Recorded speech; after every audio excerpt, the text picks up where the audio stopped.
ஓம் சாந்தி.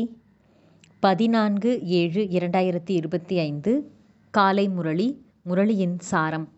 பாபா சொல்கிறார், இனிமையான குழந்தைகளே, பெரிய பெரிய இடங்களில் பெரிய பெரிய கடைகளை, அதாவது பாபாவின் சென்டர்களை திறவுங்கள். சேவையை அதிகரிப்பதற்காக திட்டம் தீட்டுங்கள், மீட்டிங் போடுங்கள், சிந்தனை செய்யுங்கள்.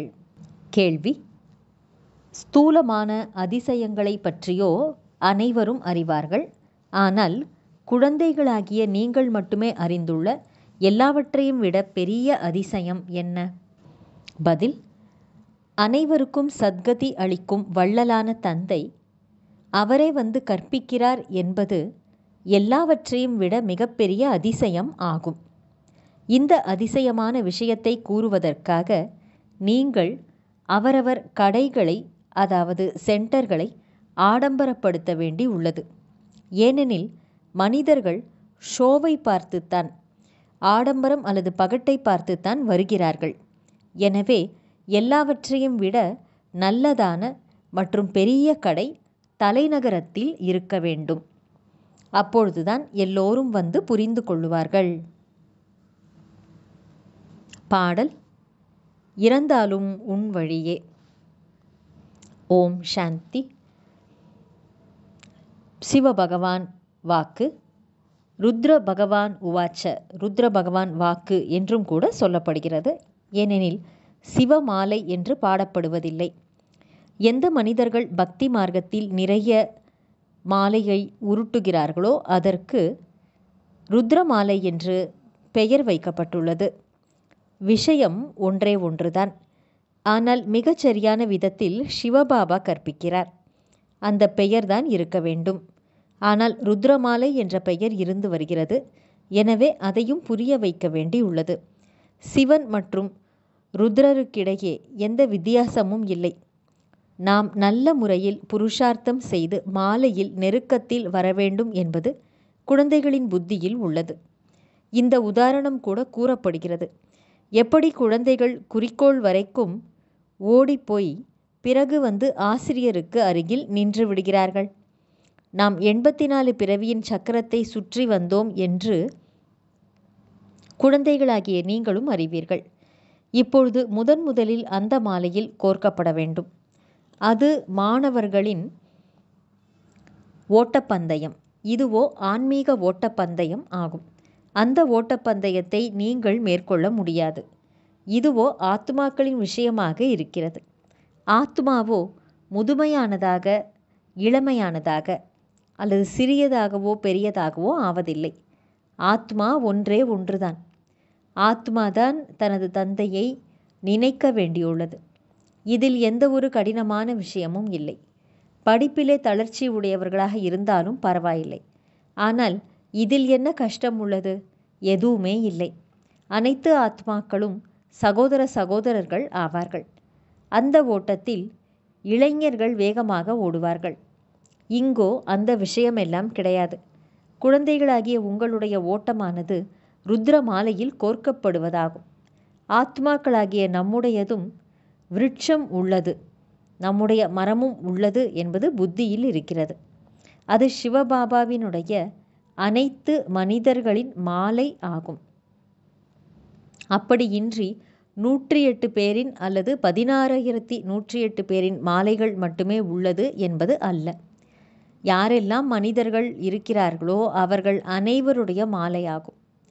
வரிசை கிரமமாக ஒவ்வொருவரும் அவரவர் தர்மத்தில் போய் வீற்றிருப்பார்கள் என்பதை குழந்தைகள் புரிந்திருக்கிறீர்கள். பிறகு கல்பமாக அதே இடத்தில்தான் வந்து கொண்டே இருப்பார்கள். இது கூட அதிசயமாகும் அல்லவா? உலகம் இந்த விஷயங்களை பற்றி அறியாமல் உள்ளது. உங்களிலும் கூட விசால புத்தி உடையவர்கள் இந்த விஷயத்தை புரிந்து கொள்ள முடிந்தவர்களாக இருப்பார்கள். நாம் அனைவருக்கும் எப்படி வழி கூறலாம் என்று இதே சிந்தனை குழந்தைகளின் புத்தியில் இருக்க வேண்டும். இது விஷ்ணுவின் மாலையாகும். ஆரம்பம் முதற்கொண்டு பரம்பரை ஆரம்பமாகிறது. கிளைகள், கொடிகள் எல்லாமே உள்ளன அல்லவா? அங்கு கூட சிறு சிறு ஆத்துமாக்கள் இருப்பார்கள். இங்கு இருப்பதோ மனிதர்கள். பிறகு அனைத்து ஆத்மாக்களும் மிகச் சரியாக அங்கு நிற்பார்கள். இது அதிசயமான விஷயங்களாகும். மனிதர்கள் இந்த ஸ்தூலமான அதிசயங்கள் எல்லாவற்றையும் பார்க்கிறார்கள். ஆனால் அதுவோ ஒன்றுமே இல்லை. இது எவ்வளவு அதிசயமாக உள்ளது! அனைவரின் தந்தை சத்கதி தரும் வள்ளல். அனைவருக்கும் சத்கதி தரும் வள்ளல் பரமபிதா பரமாத்மா வந்து கற்பிக்கிறார். கிருஷ்ணரை அனைவருக்கும் சத்கதி தரும் வள்ளல் என்று அழைப்பார்களா என்ன? நீங்கள் இந்த அனைத்து ஞான கருத்துக்களையும் புரிந்து கொள்ள வேண்டும். முக்கியமான விஷயமே கீதையின் பகவானை பற்றியதாகும். இதன் மீது வெற்றி அடைந்து விட்டீர்கள் என்றால் போதும். கீதைதான் அனைத்து சாஸ்திரங்களுக்கும் தாயாக சிரோன்மணியாக உள்ளது. அது பகவானால் கூறப்பட்டது. முதலில் இந்த முயற்சி செய்ய வேண்டும். தற்காலத்திலோ மிகவும் ஆடம்பரம் தேவை. எந்த கடையில் மிகவுமே பகட்டு இருக்கிறதோ, ஷோ இருக்கிறதோ, அங்கு நிறைய மனிதர்கள் உள்ளே நுழைவார்கள். இங்கு நல்ல பொருள் கிடைக்கும் என்று உணர்ந்திருப்பார்கள். இவ்வளவு பெரிய பெரிய சென்டர்கள் திறக்க வேண்டும் என்றால் 1 லட்சம் 2 லட்சம் பணம் கொடுக்க வேண்டி வரும். அப்பொழுதுதான் மனதிற்கு பிடித்த வீடு கிடைக்கும் என்று குழந்தைகள் பயப்படுகிறார்கள். ஒரே ஒரு ராயலான பெரிய கடை இருக்க வேண்டும். பெரிய கடைகள் பெரிய பெரிய நகரங்களில்தான் கட்டப்படுகின்றன. உங்களுடைய எல்லாவற்றையும் விட பெரிய கடை தலைநகரத்தில் உருவாக வேண்டும். எப்படி சேவையை அதிகரிக்க முடியும் என்று குழந்தைகள் சிந்தனை கடலை கடைந்து சிந்தித்து பார்க்க வேண்டும். நல்லது. தாரணைக்கான முக்கியமான சாரம்: குறிக்கோள் மற்றும் லட்சியத்தை முன்னால் வைத்து பெருமிதத்துடன் இருக்க வேண்டும். மாஸ்டர் ஆன்மீக சர்ஜன் ஆகி அனைவருக்கும் ஞான இன்ஜெக்ஷன் போட வேண்டும். சேவையுடன் கூடவே நினைவின் சார்ட்டையும் வைக்க வேண்டும். அப்பொழுது குஷி ஏற்படும். 2வது, பேசக்கூடிய முறையை நன்றாக வைக்க வேண்டும். நீங்கள் என்று அழைத்து உரையாட வேண்டும். ஒவ்வொரு காரியத்தையும் பரந்த உள்ளம் உடையவராக ஆகி செய்ய வேண்டும். வரதானம்: அனைத்து கர்மேந்திரியங்களின் கவர்ச்சியிலிருந்து விலகி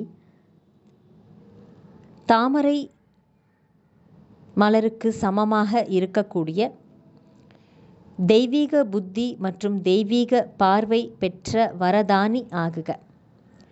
அனைத்து கர்மேந்திரியங்களின் அல்லது புலன்களின் கவர்ச்சியிலிருந்து விலகி தாமரை மலரை போல் இருக்கக்கூடிய தெய்வீக புத்தி மற்றும் தெய்வீக பார்வை பெற்ற வரதானி ஆகுக. விளக்கம்: பாப்தாதாவின் மூலம் ஒவ்வொரு பிராமண குழந்தைக்கும் பிறந்தவுடனேயே தெய்வீக சக்தி வாய்ந்த புத்தி மற்றும் தெய்வீக பார்வையும் வரதானமாக கிடைத்துள்ளது. எந்த குழந்தைகள் இந்த பிறந்தநாள் பரிசை எப்போதும் சரியான முறையில் பயன்படுத்துவார்களோ அவர்கள் உயர்ந்த மனோநிலை எனும் சிம்மாசனத்தில் நிலைத்து விடுவார்கள். எந்தவிதமான கவர்ச்சியும், தேக சம்பந்தம், தேகத்தின் உபகரணங்கள் எனும் கர்மேந்திரியங்கள் எதுவுமே அவர்களை ஈர்க்காது. அவர்கள் அனைத்து ஈர்ப்புகளில் இருந்தும் விலகி எப்பொழுதும் முகமலர்ச்சியுடன் இருப்பார்கள். அவர்கள் தம்மை கலியுக பதீதமான விகார கவர்ச்சிகளில் இருந்து விலகியவராக உணர்வார்கள்.